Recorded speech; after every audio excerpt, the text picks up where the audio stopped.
Edicioni 4 i Automotive Fair Albania nga Drejtoria e Përgjithshme e Shërbimeve të Transportit Rrugor ka vijuar me ditën e dytë të aktiviteteve.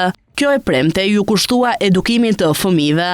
Go-Kart Kids është një aktivitet edukativ dhe gjithashtu argëtues, i fokusuar tek siguria dhe ndërgjegjësimi për rregullat e qarkullimit rrugor. Ina Habilaj nga DPSHTR tregon detajet dhe objektivat e këtij organizimi. Paneri Automotive Fair Albania është një paner i cili mbledh të gjithë qytetarët, jo vetëm të rritur dhe për të vegjëlit, ashtu sikurse edhe ditën e sotme organizohet aktiviteti Go-Kart Kids. Ky aktivitet synon ndërgjegjësimin e fëmijëve, jo vetëm nëpërmjet edukimit dhe rregullat se si duhet jemi një qytetar të mirë nesër pas nesër, por dhe nëpërmjet argëtimit. Ky aktivitet organizohet në bashkëpunim nga DPSHTR dhe ACA, që është Automotive Club Albania, të cilët kanë bërë të mundur realizimin e këtij aktiviteti. Sot kemi marrë fëmijët e grup moshave nga 12 deri në 14 vjeç, të cilët nëpërmjet improvizimit të makinave go-kart, duke bërë xhiro në cirkuit, gjithashtu dhe duke mësuar se si të jemi një shofer sa më të mirë të së ardhmes. Sot kemi marrë nxënësit e shkollës Faik Konica, të garë janë diku te 20-25 fëmijë. Ne si DPSHTR kemi projektin e sigurisë rrugore, që është këndi statik i sigurisë rrugore, që ne shkojmë nëpër të gjithë shkollat e Republikës së Shqipërisë dhe i bëjmë trajnime mbi rregullat e qarkullimit, duke mësuar nga ato rregullat bazë që janë vendosja e ripit, vendosja e kokores, deri tek elementët teorik.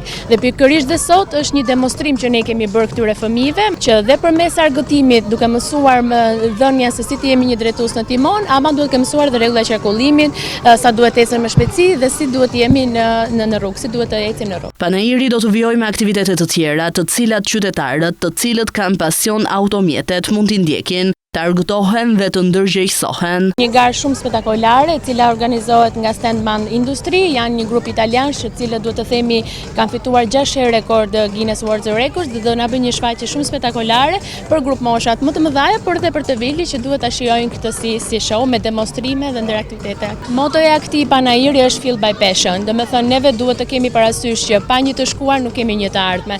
Dhe po të shikosh nëse bëni një xhiro në panajir përveç se makinave të koncesionarëve, makinat më të fundit, siç janë ato elektrike, si Eca, Gili dhe shumë të tjerë, ne kemi pasur dhe ditën e parë që dihet që u zhvillua hapja dhe të makinave retro, të koleksionit retro.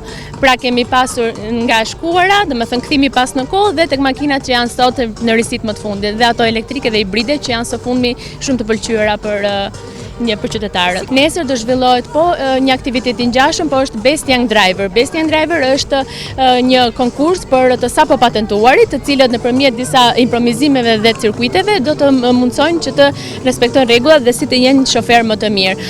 Duhet thënë që për aktivitetin e nesërm të Best Young Driver, fituesi i këtij kompeticioni do të marrë pjesë në rang ndërkombëtar nga FIVA, që organizohet nga FIFA.